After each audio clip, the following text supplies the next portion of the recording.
नमस्कार दोस्तों, आप सभी का स्टडी फॉर यूपीएससी सेशन में स्वागत है। आज तारीख है 24 मई 2024 ईस्वी और आज का न्यूज़पेपर आर्टिकल डिस्कशन का वीडियो होगा। ये वीडियो में कई सारे इंपॉर्टेंट टॉपिक हैं। जैसे आज है आपका ट्राई सेवा कमान है, उसको डिटेल में हम सब समझेंगे। उसका अधिनियम जो है वो पारित किया गया है और उसके साथ में साइक्लोन एक आने वाला है बंगाल में, संडे तक आएगा, उसके बारे में हम लोग पढ़ेंगे। प्री मानसून साइक्लोन कम ही आते हैं तो उसके बारे में थोड़ा सा देखेंगे कि इससे पहले कब कब साइक्लोन आया है, नाम क्या है, किसके द्वारा नाम दिया गया है, साइक्लोन के लिए क्या कंडीशन होते हैं, क्या बचाव के उपाय होते हैं, इन सभी चीज़ों को देखेंगे। साथ में अंतरिक्ष पर्यटन को भी देखेंगे क्योंकि भारत के जो एक सदस्य हैं, जो पहली बार भारत का कोई यात्री अंतरिक्ष पर्यटन के लिए गया है। इससे पहले भारत के राकेश शर्मा जी जो हैं वो यूएसएसआर के सहयोग से अंतरिक्ष में गए थे, लेकिन वो पर्यटन नहीं था।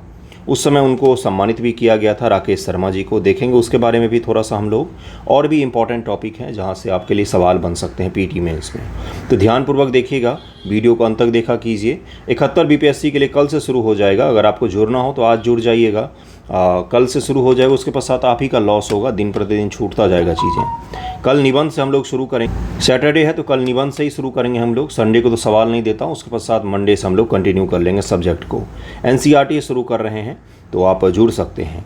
देखिए क्या है आज का मुख्य न्यूज़, डिस्कस करते हैं। ट्राई सेवा कमान के बारे में समझते हैं, उसके अधिनियम को डिटेल में समझते हैं, वहाँ से आपके सवाल पूछे जाएंगे। और भारत का जो ट्राई सेवा कमान बनाया जा रहा है, थिएटर कमान जो है भारत का, वो आपका यूनिक है। हमने वर्ल्ड में किसी भी देश से इसको कॉपी नहीं किया है, किसी भी देश के मॉडल को नहीं अपनाया है। अमेरिका, ब्रिटेन, फ्रांस और चीन, ये जो बड़े बड़े सैन्य ताकतें हैं, इन्होंने अपने यहाँ पर पहले से ही थिएटर कमान और ट्राई सेवा कमान बनाकर रखा हुआ है। भारत में भी बनाया जा रहा है, लेकिन भारत का जो मॉडल है वो हमारे अपने सिक्योरिटी एनालिसिस के आधार पर, हमारे जो अपने सुरक्षा से संबंधित चीज़ें हैं, खतरा है या फिर सुरक्षा से जुड़ी हुई चैलेंजेज हैं, उसको देखकर एक यूनिक मॉडल बनाया गया है। इसमें सबसे पहला जो आपको दिखेगा CDS जो बनाया गया था, जो पहले डिफेंस ऑफ स्टाफ बने थे जनरल विपिन रावत, उसी समय से इसकी शुरुआत मानी जा रही है। अब थिएटर कमांड की अवधारणा भी है, जिसमें आपको कुछ दिन पहले मैंने आपको बताया था कि नॉर्दर्न थिएटर कमांड हो सकता है कि लखनऊ में स्थापित हो, पश्चिमी जो है वो जयपुर के आसपास और दक्षिणी जो है कोयम्बटूर के आसपास स्थापित किया जाए। अभी उस पर बात ही चल रही है, फाइनल होगा तो हम लोग उसको और भी अच्छे से डिस्कस करेंगे। लेकिन ट्राई सेवा कमान को लेकर एक अधिनियम पारित किया गया है, उस अधिनियम को देखेंगे। साथ में जो नेवी है, इंडियन नेवी से जुड़ा हुआ कल एक एक्ट पारित किया गया है। कल एक्ट भारत सरकार ने यूज किया है अपने विशेष पावर का। और नेवी में कुछ टर्मिनोलॉजी थे जो औपनिवेशिक भारत से चले आ रहे थे, जो गुलामी के एक शब्दावली के तौर पर यूज किया जा रहा था। जैसे फ्लैग की जगह पर जैक शब्द यूज किया जा रहा था, आपने पढ़ा है यूनियन जैक, तो उसी प्रकार से जैक ऑफिसर, जैक स्टाफ करके यूज किया था नेवी में। उसको कल भारत सरकार ने अपने विशेष पावर का यूज करते हुए फ्लैग स्टाफ और फ्लैग ऑफिसर के तौर पर उसको रिप्लेस किया है वर्ड को। तो उसको भी देखेंगे हम लोग न्यूज़ को। देखिए हेडलाइन तो पॉलिटिकल ही है मुख्य रूप से। बंगाल में बाकी वायलेंस इरप्ट हुआ है फिर से नंदीग्राम में। बंगाल में बहुत ज़्यादा वायलेंस होता है। चुनाव के समय कभी ऐसा हुआ ही नहीं आज तक कि वायलेंस ना हो। इस पर वहाँ की सरकार को ज़रूर सोचना चाहिए कि चुनावी प्रक्रिया जो है वो बिना वायलेंस के संपन्न हो। चलिए देखते हैं मुख्य न्यूज़ को। देखिए क्या है, अंतर सेवा संगठन अधिनियम पारित किया गया है कुछ दिन पहले ही। हाल ही में सरकार ने अंतर सेवा संगठन, कमान, नियंत्रण व अनुशासन, इस टर्मिनोलॉजी को जरूर ध्यान में रखिएगा। अगर आंसर राइटिंग करते हैं तो इन तीनों टर्मिनोलॉजी को यूज करना है आपको। अधिनियम को अधिसूचित किया है जो अंतर सेवा संगठन के कमांडर इन चीफ या ऑफिसर इन कमांड को सेना के सभी शाखाओं के कर्मियों का प्रबंधन करने, संचालन को सुव्यवस्थित करने, सहयोग को बढ़ावा देने का अधिकार दिया जाता है। अंतर सेवा संगठन है, अंतर सेवा संगठन अधिनियम मतलब कि इंटर सर्विस संगठन है। ये वही अधिनियम आधार तैयार करेगा जिसमें क्या होगा, इंटर सर्विस कि ऑफिसर ग्रेड के एक कोई ऑफिसर होगा जो तीनों सर्विस के कुछ ऑफिसर्स को कमांड दे सकता है, उनको अपने अनुशासन में रख सकता है। इसीलिए ये एक्ट जो है ये आधार प्रदान करेगा किसके लिए, थिएटर कमांड के लिए, और जो ट्राई सर्विस कमांड है उसके लिए। ओके, अंतर सेवा संगठन inter service organisation command control and discipline act ISO अधिनियम की मुख्य विशेषताएं क्या हैं? तो वर्तमान सशस्त्र बल सेना अधिनियम 1950, नौसेना अधिनियम 1957, वायुसेना अधिनियम 1950 जैसे विशिष्ट सेवा अधिनियमों के तहत कार्य करते हैं ये। हालांकि इन कृत्यों की विविध प्रकृति कभी कभी अंतर सेवा प्रतिष्ठानों में समान अनुशासन, समन्वय तो त्वरित कार्रवाई बनाए रखने में चुनौतियां उत्पन्न करता है। इससे पहले जब इसको न्यूज़ को मैंने डिस्कस किया था, उसमें मैंने आपको समझाया था कि ये जो अभी वर्तमान में जो सिचुएशन होता है उसमें कई बार क्या होता है, समन्वय का अभाव पाया जाता है।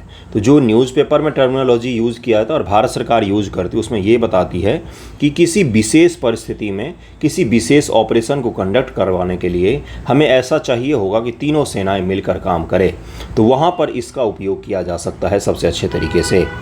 ISO इंटर सर्विस जो आपका कमांड है, एक्ट है, ऑर्गेनाइजेशन होगा, अधिनियम मुख्य मौजूदा सेवा अधिनियम नियम व विनियम में किसी बदलाव का प्रस्ताव नहीं करता है। अधिनियम की विशेषताएं क्या हैं? ISO नेतृत्व को सशक्त बनाता है। यह अधिनियम ISO के कमांडर इन चीफ और ऑफिसर इन कमांड को उनकी विशिष्ट शाखा सेना, नौसेना, वायुसेना का परवाह किए बिना उनकी कमान के तहत सेवा कर्मियों पर अनुशासनात्मक और प्रशासनिक नियंत्रण बनाए रखने का अधिकार देता है। जो ऑफिसर इन कमांड होगा या कमांडर इन चीफ होगा ISO का, उसको ये नहीं देखना है कि उसके अंदर काम कर रहे हैं आर्मी मैन ही केवल उसकी बात मानेंगे।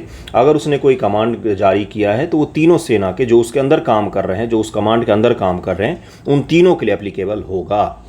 ये चीज़ क्लियर हो रहा है आपको? सबसे बड़ा सैन्य सुधार है आपके लिए ये आज़ादी के पश्चात से। तो इससे सवाल की गारंटेड आप लिख सकते हैं कि मेंस में आज पूछा जाए, 2 साल बाद पूछा जाए, पूछा ही जाएगा। ठीक है, UPSC में हो सकता है पूछा जाए इस बार। यह कमांड संरचना को सरल बनाता है और ISO के भीतर कुशल निर्णय लेना सुनिश्चित करता है। ISO का गठन व वर्गीकरण किस आधार पर किया जाता है? अंडमान और निकोबार कमान जो है, रक्षा अंतरिक्ष एजेंसी, राष्ट्रीय रक्षा अकादमी जैसे मौजूद ISO को अधिनियम के तहत औपचारिक रूप से मान्यता दी जाएगी। वर्तमान में अंडमान निकोबार का एक कमान बनाया गया, उसके साथ में रक्षा अंतरिक्ष एजेंसी है और राष्ट्रीय रक्षा अकादमी जैसे जो मौजूदा इंटर सर्विस ऑर्गेनाइजेशन हैं, इन सभी को भी इसके तहत में लाया जाएगा। केंद्र सरकार एक अंतर सेवा संगठन का गठन कर सकती है जिसमें 3 सेवा, सेना, नौसेना, वायुसेना में से कम 2 से संबंधित कर्मचारी होंगे। ISO को एक ऑफिसर इन कमांड के अधीन रखा जाएगा। ऑफिसर इन कमांड के अधीन इसको रखा जाएगा। एक संयुक्त सेवा समान त्रिसेवा की बनाई जा सकती है जिसे कमांडर इन चीफ की कमान के तहत में रखा जाएगा। अर्हताएँ क्या होंगी? अर्हताएँ का मतलब क्या इसकी क्रेडिबिलिटी होगी, क्या इसके लिए क्राइटेरिया क्या होगा, उसकी बातचीत करते हैं।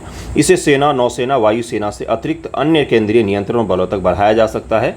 आने वाले दिनों में जो केंद्रीय बल होते हैं, सेंट्रल का पुलिस फोर्स होता है, कौन कौन से हैं? CRPF है, CISF है, ITBP हैं, ये सब सेंट्रल के पुलिस फोर्स होते हैं। ये आर्मी से इतर होते हैं, अलग होते हैं। इन कमांडर इन चीफ और ऑफिसर इन कमांड के लिए पात्रता मानदंडों को निर्धारित करता है जिसमें प्रत्येक सेवा के उच्च पदस्थ पदाधिकारियों को निर्दिष्ट किया जा सकता है।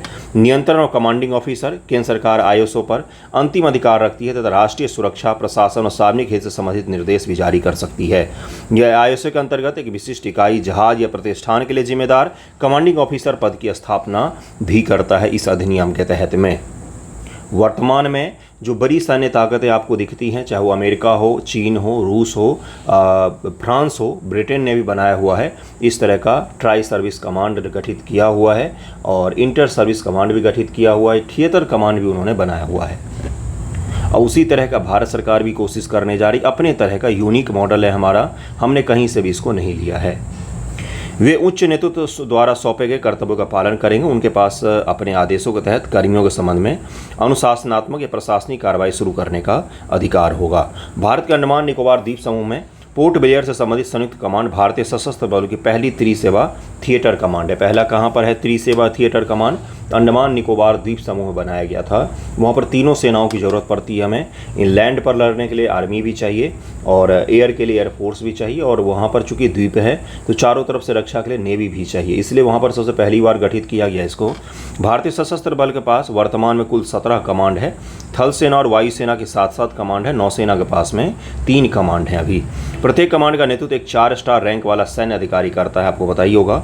सशस्त्र बलों का थिएटराइजेशन क्या होता है? यह एक विशिष्ट भौगोलिक क्षेत्र के लिए एकीकृत कमांड संरचना के तहत सेना, वायुसेना, नौसेना का एकीकरण होता है। इन तीनों को एकीकृत करके थिएटर कमांड का तात्पर्य ही यही होता है कि समन्वय को बढ़ावा देने के लिए एकीकृत किया जाता है इन तीनों को, और उसके पश्चात किसी भी ऑपरेशन को कंडक्ट किया जाता है। आपको मैंने कारगिल युद्ध का उदाहरण भी दिया था जब पिछली बार मैंने बताया था कि कारगिल युद्ध के बाद कौन सा कमेटी बनाया गया था, तो सुब्रमण्यम कमेटी बनी थी जिसने क्या बोला था कि हमारे सेना में समन्वय की कमी है। उसी के पश्चात इस पर सीरियसली सोचना शुरू किया गया। वैसे तो बहुत पहले से काम चला रहा था कि भाई इस तरह कुछ कमांड बनना चाहिए, लेकिन करगिल के बाद हमने और अच्छे से सोचना शुरू किया। अब इसको इम्प्लीमेंट भी हम कर रहे हैं। इसके तहत उन क्षेत्रों में तीनों सेनाओं की सभी संपत्ति संसाधनों को एक ही कमांड का अधीन रखा जाता है। सभी सैन्य अभियानों की योजना बनाने तथा उन्हें निष्पादित करने के लिए जिम्मेदार होता है ये।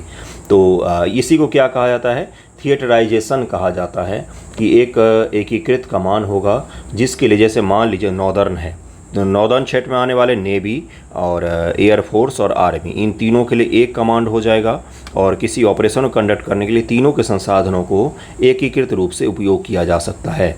इससे क्या होगा, जैसे कारगिल वॉर के समय में देखा गया था कि एयरफोर्स और आर्मी के बीच में समन्वय की भारी कमी देखी गई थी, जिसके कारण से जो ऑपरेशन है वो काफ़ी लंबा खिंच गया था और जान माल की हानि भी ज़्यादा हुई थी, बहुत सारे सैनिकों की मृत्यु हो गई थी।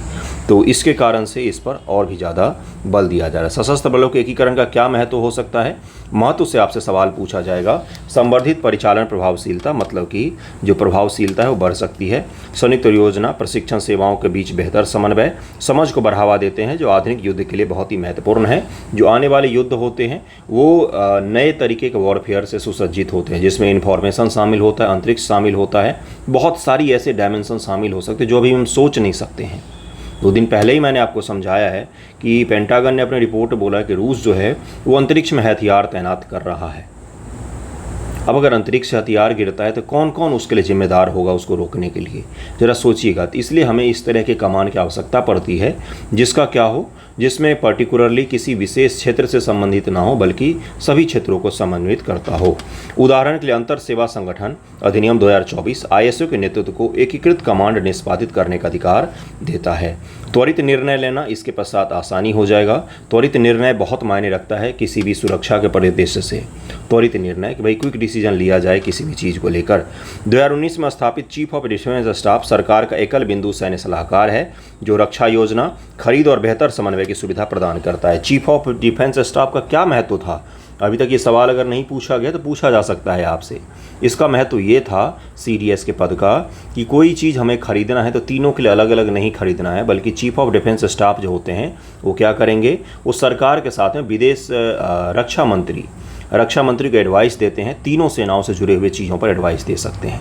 ये बड़ा ही शानदार सा कदम था। CDS पद की मांग बहुत पहले से चली आ रही थी, लेकिन वर्तमान में उसको बनाया गया। क्यों बनाया गया, समन्वय को सही करने के लिए। इष्टतम संसाधन उपयोग हो सकता है इससे।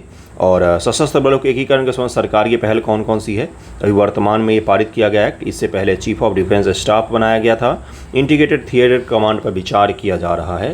तो ये कुछ बड़े चीज़ें हैं जिसको आपको ध्यान में रखना है। आर्मी में सुधार किया जा रहा है, आर्मी से अच्छा होगा सेना में सुधार किया जा रहा है, और सेना में सुधार बहुत कम हुए हैं आज़ादी के पश्चात से। हमने हथियारों को ज़रूर अपग्रेड किया है, लेकिन सेना के स्ट्रक्चर में हमने बहुत कम सुधार किए हैं। पूरे दुनिया भर के देश जो हैं वो अपने अपने यहाँ पर सेना का सुधार कर रहे हैं। जैसे अपना पड़ोसी जो चीन है, उसने इन्फॉर्मेशन विंग एक स्थापित किया है, इन्फॉर्मेशन फोर्स करके एक अलग विंग ही स्थापित कर दिया है। क्यों, क्योंकि आने वाले इस युद्ध में सूचनाओं का बहुत बड़ा योगदान होने वाला है। उसके अलावा वो रॉकेट फोर्स भी एक अलग से उसने बनाया है, रॉकेट फोर्स भी बनाया है चीन ने। चीन के बारे में भी आज देखेंगे। उसने पनिशमेंट ड्रिल शुरू किया है चीन ने। कहाँ पर शुरू किया पनिशमेंट ड्रिल, तो ताइवान के आसपास में पनिशमेंट ड्रिल को शुरू किया है। जो ताइवान के नए राष्ट्रपति हैं उन्होंने चीन की बातों का समर्थन करने से इनकार कर दिया और एक संप्रभु अपना जो स्टैंड होता है उसको लिया है उन्होंने। इसके पश्चात से चीन ने ताइवान के आसपास में बहुत ही बड़ी मात्रा में ड्रिल शुरू कर दी है, और उस ड्रिल का नाम रखा है पनिशमेंट के लिए, ड्रिल फॉर पनिशमेंट। ताइवान को परेशान करने के लिए ड्रिल शुरू किया गया है। इसको भी देखेंगे हम लोग न्यूज़ में। अभी नेक्स्ट टॉपिक पर चलते हैं। अगला टॉपिक कौन सा, अगला है आपका जी, इनके बारे में आपको पहले भी बताया था मैंने। इनका नाम तो पता ही होगा आपको, गोपी थोत्ताकुड़ा नाम है इनका। और ये क्या है, तो पहले भारत से जाने वाले स्पेस यात्री हैं ये, और अंतरिक्ष पर्यटन के लिए गए थे। आपको पता ही होगा कि जो जेफ बेजोस हैं, कौन, उनकी कंपनी का नाम है ब्लू ओरिजिन। तो स्पेस टूरिज्म को ये कंपनी कंडक्ट करवा रहे, तो उसी में ये गए थे, उसी में एक मेंबर के तौर पर गए थे। गोपी थोट्टाकुड़ा, इनका नाम जरूर ध्यान रखिएगा, ये PT फैक्ट हो गया आपका। इससे पहले अगर भारत के पहले अंतरिक्ष यात्री की बात करें, यात्रा पर नहीं गए थे, राकेश शर्मा जी थे, जो USSR के सहयोग से गए थे। इंदिरा गांधी जी जब प्रधान मिनिस्टर थी, वहीं से उन्होंने बोला था सारे जहां से अच्छा हिंदुस्तान हमारा। उनको उस ब्रेवरी के लिए अशोक चक्र से सम्मानित भी किया गया था बाद में। तो इसमें ये बताया गया है कि भाई किस प्रकार से राकेश शर्मा से अभी हम गोपी थोट्टाकुड़ा तक आए हैं, लेकिन ये सभी विदेश के व्हीकल का यूज करके गए हैं। हमारे यहाँ पर गगनयान मिशन, कौन सा, गगनयान मिशन जो है ये आने वाले समय में भारत के अंतरिक्ष पर्यटन क्षेत्र को मजबूत करेगा। दुनिया भर में अंतरिक्ष पर्यटन एक नया उभरता हुआ सा एक सेक्टर है जिसमें आने वाले समय के लिए काफ़ी बड़ी संभावनाएं जताई जा रही हैं। बड़ी बड़ी जो कंपनियां हैं वो सभी इसमें स्पेस टूरिज्म में प्रवेश कर रही हैं। इससे जुड़े हुए सवाल आपसे मेन से पूछे जा सकते हैं कि अंतरिक्ष पर्यटन का क्या तात्पर्य है, इसको आप किस प्रकार से देखते हैं, आने वाले समय में ये किस प्रकार से देश की इकोनॉमी को या फिर टेक्नोलॉजी को प्रभावित करने वाला है। तो जब इस तरह की चीज़ें बढ़ती हैं तो अलग अलग कंपनियां भी आएंगी। अब इसके कुछ दुष्प्रभाव भी होंगे, इसका सकारात्मक प्रभाव भी हो सकता है। तो इन्हीं सब चीज़ों को हम लोग ज़रा देखते हैं ताकि आप आंसर राइटिंग कर पाएँ अगर आपसे पूछा जाता है तो। बाकी छोटे वाले पे जो फैक्ट हैं, जैसे ब्लू ऑरिजिन कंपनी है, गोपी थोटाकुरा नाम है इनका, राकेश शर्मा जी 1984 में गए थे, ये सब तो आपको पता ही होगा। चलिए देखते हैं स्पेस टूरिज्म के बारे में थोड़ा सा डिटेल में, उसके पश्चात साइक्लोन को हम लोग समझेंगे। अंतरिक्ष पर्यटन वायुमंडल की सीमाएं। अंतरिक्ष पर्यटन मनोरंजक उद्देश्यों के लिए मतलब देखिए, सामान्य तौर पर जो स्पेस स्टेशन है पृथ्वी के कक्ष में बनाया गया, कुछ यूरोपीय कंट्रीज़ के द्वारा मिलकर बनाया गया था, अमेरिका भी उसमें इन्वॉल्व है। चीन अपना स्पेस स्टेशन बना रहा है, भारत ने भी सोचा है 2035 तक हम अपना स्पेस स्टेशन बना लेंगे। ये तो हो गई स्पेस स्टेशन की बात।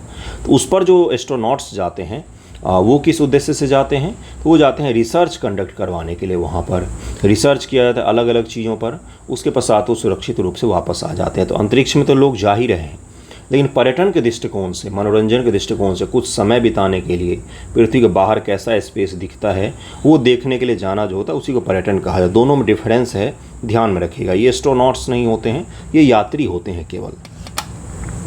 यह आम लोगों को मनोरंजन, अवकाश या व्यावसायिक उद्देश्यों के लिए अंतरिक्ष में जाने की क्षमता प्रदान करता है।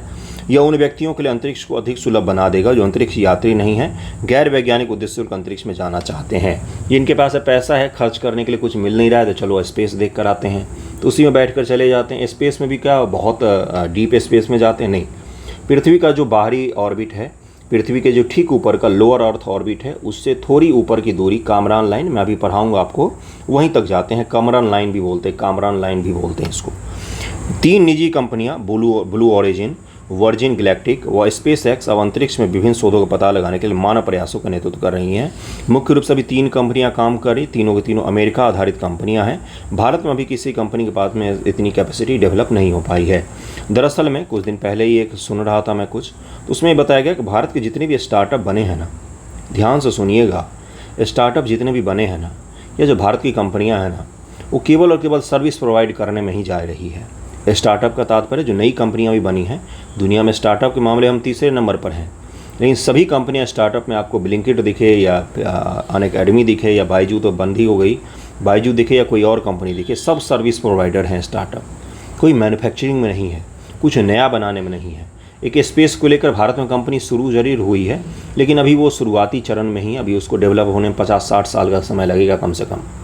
तो भारत में अभी भी मैन्युफैक्चरिंग सेक्टर में और इन सेक्टर में तो बहुत बड़ी बात हो गई, हमारे पास में कोई नई चीज़ें नहीं है अभी। ओके, अगला देखिए क्या है कि अंतरिक्ष पर्यटन एक दिन हवाई यात्रा की तरह ही सुलभ हो जाएगा। जिसमें पहली बार हवाई जहाज़ उड़ा होगा उसमें भी लोग यही सोच रहे होंगे कि किस प्रकार से उड़ रहा है ना, कितने कम लोग उसमें सवारी करते होंगे। लेकिन आज तो सबको ही बैठ सकते हैं, 5,000-6,000 का टिकट आ जाता है।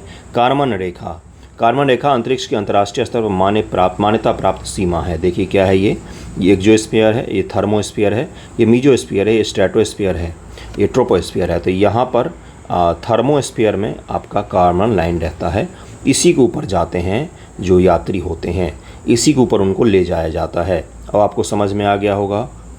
इसका नाम थियोडर वॉन कार्मन, एक हंगेरियन अमेरिकी इंजीनियर भौतिक विज्ञानी के नाम पर रखा गया है, जो मुख्य रूप से वैमानिकी व अंतरिक्ष विज्ञान के क्षेत्र में सक्रिय थे। वह ऊंचाई की गणना करने वाले पहले व्यक्ति थे जिस पर वैमानिक उड़ान का समर्थन करने के लिए वातावरण बहुत ही विरल हो जाता है।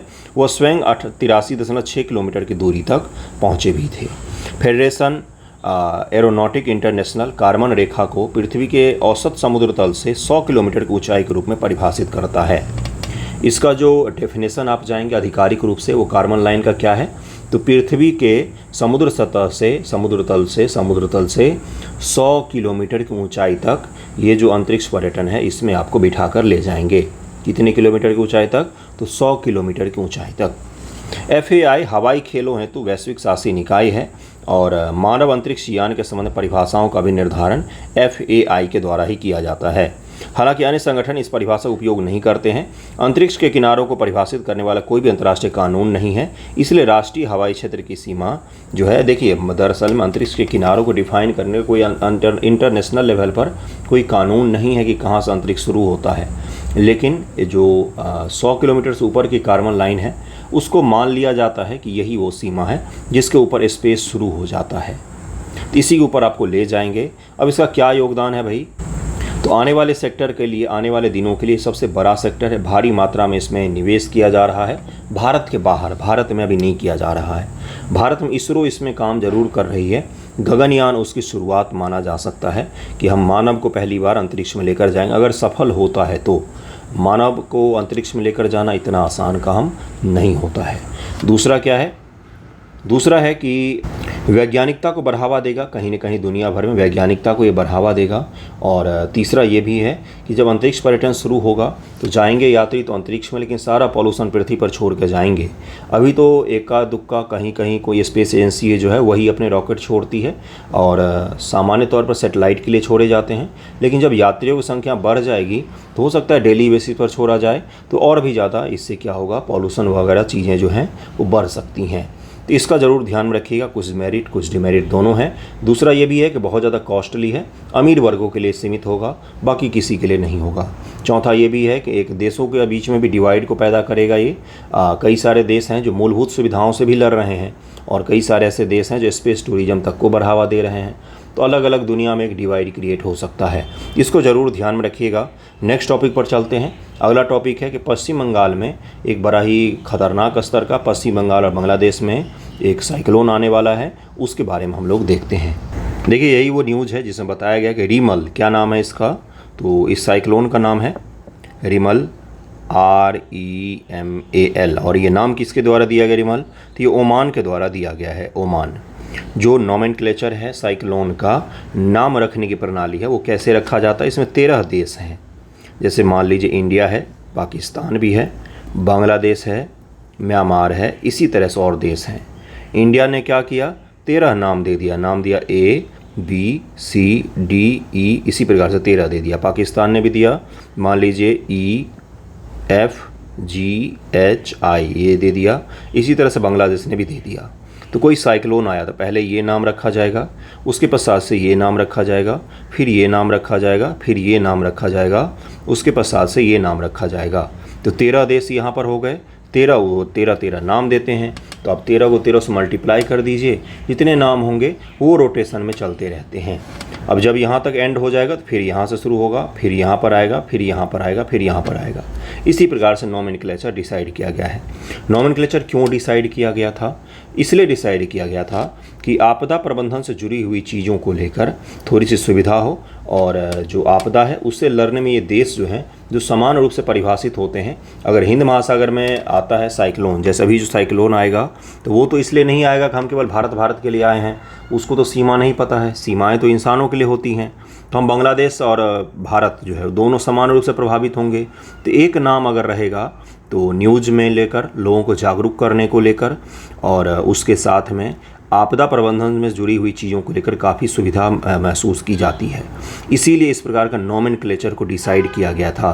पहले इसमें 9 देश ही शामिल थे, वर्तमान में 13 देश शामिल हैं। इसमें भारत, पाकिस्तान, हिंद महासागर के और आस पड़ोस के देश जैसे ईरान हो गया, ओमान, ये सभी देश जो हैं इसमें शामिल हैं।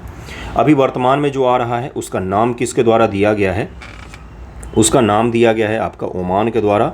ओमान के द्वारा दिया गया है। संडे तक इसकी संभावना जताई जा रही है टकराने की बंगाल की खाड़ी में। बांग्लादेश और पश्चिम बंगाल के इलाकों में संभावना जताई जा रही है।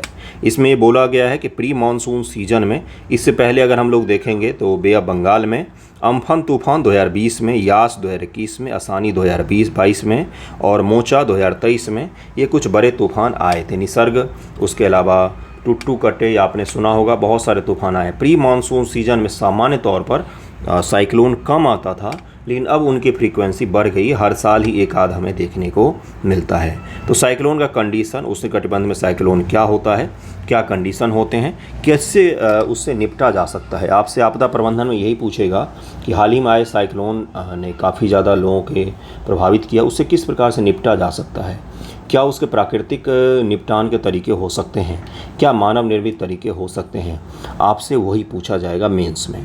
पीटी में साइक्लोन आने के लिए क्या क्या कंडीशन चाहिए, उष्णकटिबंधीय साइक्लोन क्या होता है, शीतोष्णकटिबंधीय साइक्लोन क्या होता है, दोनों में डिफरेंस क्या होता है, इससे जुड़े हुए सवाल आपसे पूछे जा सकते हैं। शीतोष्णकटिबंधीय चक्रवात जो होता है सामान्य तौर पर विनाशकारी नहीं होता है, उनका फैलाव जो होता है वो चौड़ाई में ज़्यादा होता है, ऊंचाई में कम होता है। क्यों? क्योंकि शीतोष्णकटिबंध में जो आपका क्षोभ सीमा है वो नज़दीक ही होता है, इसलिए ऊंचाई उनकी कम होती है शीतोष्णकटिबंध में, लेकिन उनकी चौड़ाई बहुत ज़्यादा होती है और वो वर्षा करवाती हैं और ये अच्छी मानी जाती हैं। लेकिन जो उष्णकटिबंधीय चक्रवात होती है इनकी ऊंचाई बहुत ज़्यादा होती है, क्योंकि क्षोभ सीमा की ऊंचाई बहुत ज़्यादा होती है, यहाँ पर उष्णकटिबंध में बहुत ऊपर जाकर होती है। इनकी चौड़ाई सामान्य तौर पर कम होती है, शॉर्ट अवधि के लिए होते हैं, केवल समुद्र के ऊपर में डेवलप हो सकते हैं, लैंड पर जैसे ही आएंगे वैसे ही इनकी मृत्यु हो जाती है, साइक्लोन ख़त्म हो जाता है और इस कारण से विनाशकारी होती हैं, बहुत तेज़ गति से घूमती हैं और कुछ पर्टिकुलर मौसम में ही आ सकती हैं। तो कुछ डिफरेंसेस को ज़रूर ध्यान में रखिएगा। चलिए देखते हैं उष्णकटिबंधीय चक्रवात को। ध्यान से इसके क्राइटेरिया को देखिएगा, ध्यान से थोड़ा सा देखिएगा, क्योंकि क्राइटेरिया से यूपीएससी में सवाल पूछे गए हैं, बीपीएससी में भी पूछे जा सकते हैं आपसे। और उष्णकटिबंधीय चक्रवातों की उत्पत्ति उत्तरी और दक्षिणी गोलार्ध में 8 डिग्री अक्षांश से 15 डिग्री अक्षांश के मध्य महासागर की सतह पर होती। सामान्यतः जनरली ऐसा फिक्स नहीं है, पहले ऐसा माना जाता था, लेकिन पिछले ही कुछ 10-15 दिन पहले मैंने आपको बताया था कि अफ्रीका के पूर्वी तट पर 0 डिग्री के समीप 8 डिग्री अक्षांश से नीचे 0 से 8 के बीच में अक्षांशीय इलाके में वहाँ पर क्या देखा गया, तो साइक्लोन की कंडीशन देखे, साइक्लोन आया था जिसने सोमालिया और इन सभी इलाकों को प्रभावित किया। अब ये 0 डिग्री के समीप है, ये 8 डिग्री के ऊपर नहीं है, वहाँ पर साइक्लोन देखा गया है। तो जलवायु परिवर्तन के कारण ग्लोबल वार्मिंग, समुद्र का जलस्तर बढ़ने और समुद्र के तापमान बढ़ने के कारण से इसकी संभावना कहीं पर भी हो सकती है। वैसे क्यों नहीं आता है 0 डिग्री के आसपास, क्यों नहीं आता है विषुवत के आसपास? क्योंकि कोरियोलिस बल का अभाव पाया जाता है विषुवत के आसपास, इसीलिए ये नहीं आते थे। नहीं, पिछली बार ही नहीं, मैंने आपको पढ़ाया था, ऐसा हुआ है कि विषुवत के बिल्कुल समीप में साइक्लोन देखा गया है। ये विध्वंसक प्रकृति आपदा माने जाते हैं। इन हिंद महासागर में चक्रवात, चीन सागर में टाइफून, जापान सागर में टाइफू, पश्चिम ऑस्ट्रेलिया में विलीविलीज और कैरेबियन सागर में हरिकेन कहा जाता है। उष्णकटिबंध जहाँ जहाँ पर होगा ना, पृथ्वी है ये 0 डिग्री है, ये आपका 23.5 डिग्री है, ये आपका 23.5 डिग्री है। तो इस एरिया में पूरे दुनिया भर में ये आते हैं और यही है, बस नाम अलग अलग रख दिया अलग अलग जगहों पर। उत्तरी हिंद महासागर, बंगाल की खाड़ी, अरब सागर में इन चक्रवातों की उत्पत्ति की औसत वार्षिक आवृत्ति लगभग 5 है। इनके विकसित होने की संभावना मई, जून तथा अक्टूबर, नवंबर के दौरान सर्वाधिक होती है। अरब सागर की अपेक्षा बंगाल की खाड़ी में अधिक चक्रवात विकसित होते हैं। विशेषज्ञ के अनुसार 4:1 है, मतलब 4 साइक्लोन अगर बंगाल की खाड़ी में आएगा तो 1 साइक्लोन जो है वो अरब सागर में आ सकता है ना। उष्णकटिबंधीय चक्रवात को ऊर्जा की प्राप्ति संघनन के दौरान निष्कासित होने वाली उष्मा से होती है। संघनन क्या होता है? तो भाई जैसे समुद्र का जल है वो गर्म हो रहा है तो उससे भाप ऊपर उठेंगे और यहाँ पर संघनन की स्थिति बन जाती है, संघनन की स्थिति बन जाती है। संघनन के पश्चात ही तो मेघ बनना सामान्य भाषा में उसी को कहा जाता है। ओके, संघनन के समय उष्मा का अधिक मात्रा में निष्कासन के लिए वायुमंडल की आर्द्रता का अधिक होना आवश्यक है। उत्तरी गोलार्ध में इनकी दिशा वामावर्त काउंटर क्लॉकवाइज और दक्षिणी गोलार्ध में क्लॉकवाइज होती है। अगर उष्णकटिबंध है तो उत्तरी गोलार्ध और दक्षिणी गोलार्ध दोनों होगा, तो ये नॉर्थ है, ये साउथ है। साउथ में क्या होगा? क्लॉकवाइज। तो अब कैसे बनाना है इसको? ऐसे बना दीजिए इसको, साउथ में क्लॉकवाइज, इसको ऐसे बना दीजिए तो एंटी क्लॉकवाइज हो गया। नॉर्थ में एंटी क्लॉकवाइज होता है जबकि साउथ में क्लॉकवाइज होता है। याद रखने के लिए मैंने ये किया है, साउथ है तो इस प्रकार से बना दीजिए, इसमें एरो खींच दीजिए दोनों में। नॉर्थ है तो इसमें एरो खींच दीजिए, तो आपको पता चल जाए कि इस प्रकार से घूमेगा ये एंटी क्लॉक हो गया, ये क्लॉकवाइज हो गया। इसको ज़रूर ध्यान में रखिएगा, ये छोटे छोटे फैक्ट हैं जो आपके एग्जाम में मदद कर सकते हैं। चक्रवात की उत्पत्ति के लिए समुद्र के सतह का तापमान कम से कम 27 डिग्री सेल्सियस से अधिक होना चाहिए ताकि वाष्पीकरण के साथ साथ वायुमंडल की आर्द्रता अधिक हो सके, चक्रवात की उत्पत्ति के लिए अनुकूल दशाएं निर्मित हो सकें। अब यहीं पर ग्लोबल वार्मिंग वाले जो शब्द मैंने यूज़ किया था वो ऐसे ही तो नहीं यूज़ किया होगा मैंने, बिना किसी बात के।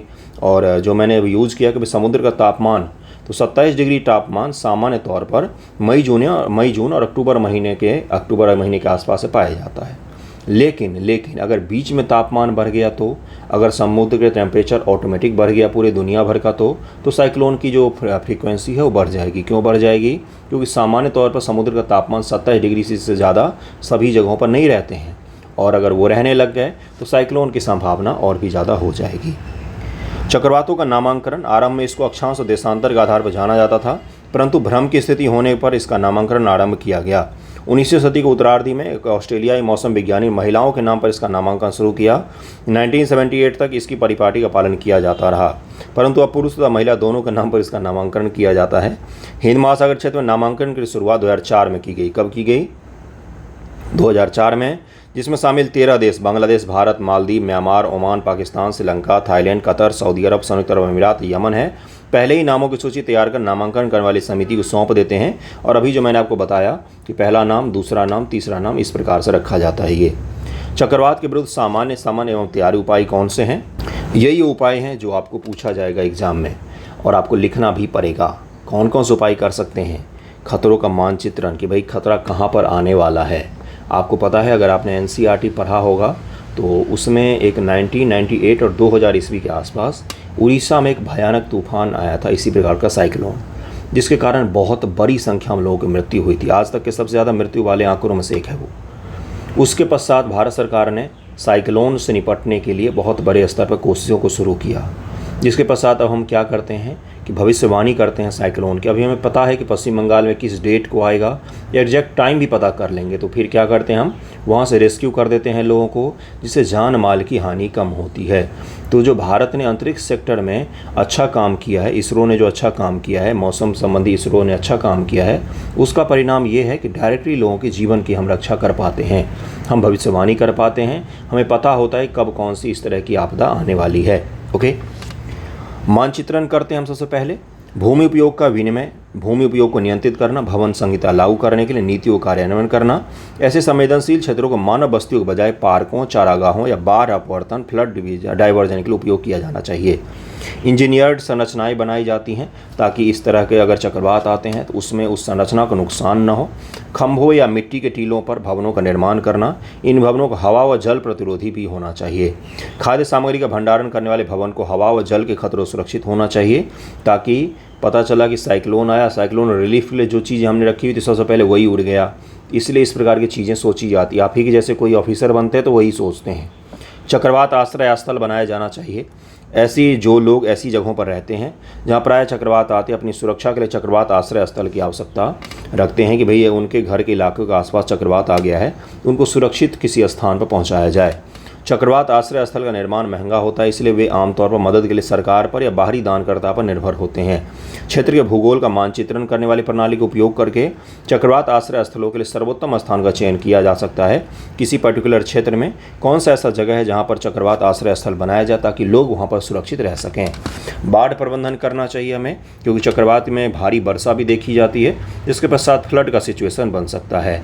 मैंग्रोव रोपण ये प्राकृतिक उपचार है। मैंग्रोव सामान्य तौर पर साइक्लोन की जो हवा की गति होती है उसको रोकते हैं और मानव बस्तियों को सुरक्षित कर लेते हैं।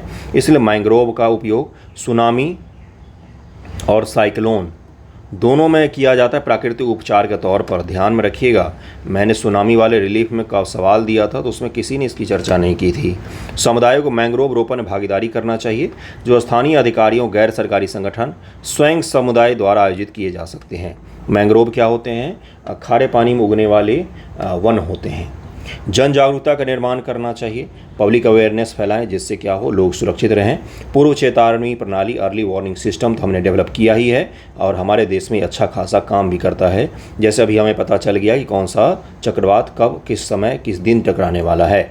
चक्रवात की तैयारी के लिए सरकार की प्रमुख योजनाएं कौन सी है? पहले कौन सी हैं? तो राष्ट्रीय चक्रवात जोखिम शमन परियोजना, national cyclone risk mitigation project Bharat सरकार ने चलाया हुआ है, जिसके तहत में हम क्या करते हैं, लोगों को चक्रवात से बचाने के लिए काम करते हैं। और जब NDMA को बनाया गया, नेशनल डिजास्टर मैनेजमेंट अथॉरिटी को बनाया गया, उसके पश्चात ये जो काम था साइक्लोन मैनेजमेंट से संबंधित, ये भी किसको सौंप दिया गया, तो NDMA को ही सौंप दिया गया। NDMA देश में आपदा प्रबंधन से जो निपटने के लिए सबसे बड़ी बॉडी है। नेशनल लेवल पर प्रधानमंत्री के अंतर्गत होती है, राज्य लेवल पर CM के अंतर्गत होती है, और डिस्ट्रिक्ट लेवल पर ये DM के अंतर्गत में काम करती है। ये त्रिसंरचना बनाया गया है डिजास्टर से लड़ने के लिए। NDMA को, नेशनल डिजास्टर मैनेजमेंट एक्ट, कब पारित किया गया था ये आप मुझे बता दीजिएगा। एकीकृत तटीय क्षेत्र प्रबंधन परियोजना भी हमने चलाया हुआ है, इंटीग्रेटेड कोस्टल जोन मैनेजमेंट।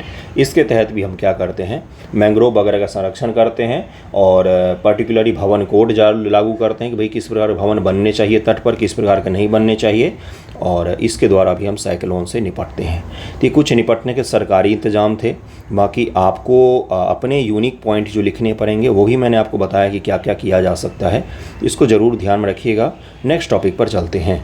अगला PT फैक्ट है कि 3 देश, जापान, साउथ कोरिया और चाइना, ये 3 समिट का आयोजन कर रहे हैं। और ये समिट जो होगा इसमें तीनों मिलेंगे और कोशिश करेंगे कि कहाँ पर हो रहा है। पहली बात तो सियोल में हो रहा है, दक्षिण कोरिया में आयोजित किया जाएगा।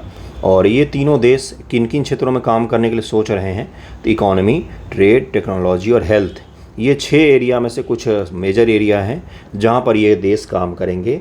इन तीनों देशों की ये पहली इस तरह की बैठक होगी बहुत वर्षों के बाद। और ये सोच रहे हैं कि ये जो तीनों देश हैं, इन तीनों के आस पड़ोस में संस्कृति एक ही तरह की है, लोग भी एक ही तरह के होते हैं, कल्चर, संस्कृति सब कुछ एक ही तरह का है, तो क्यों ना एक इकोनॉमिक सेक्टर बनाया जाए। जापान दुनिया की बहुत बड़ी इकोनॉमी है, तीसरी सबसे बड़ी इकोनॉमी है, चाइना दूसरी सबसे बड़ी इकोनॉमी है, साउथ कोरिया भी मेजर इकोनॉमी में शामिल हो रही है। तो ये तीनों देश आपस में बैठकर वार्तालाप करने वाले समिट होने वाला है 26 से 27 मई को सियोल में। ओके, अगला देखिए क्या, इससे पहले क्या ये समिट हुआ था, एक चीज़ और समझ लेते हैं। तो हाँ, बिल्कुल हुआ था, 4 साल 5 साल पहले ही हुआ था, 4 साल 5 साल पहले हुआ था, अभी वर्तमान में आयोजित किया जाएगा। नेक्स्ट देखिए क्या है कि मालदीव जो है वो अपने यहाँ पर रुपे सर्विस को लागू कर रही है। NPCI की, national payment corporation of India जो है, इसी की सर्विस है रुपे सर्विस, इसी को मालदीव अपने यहाँ पर लागू करने जा रही है, रुपे सर्विस को।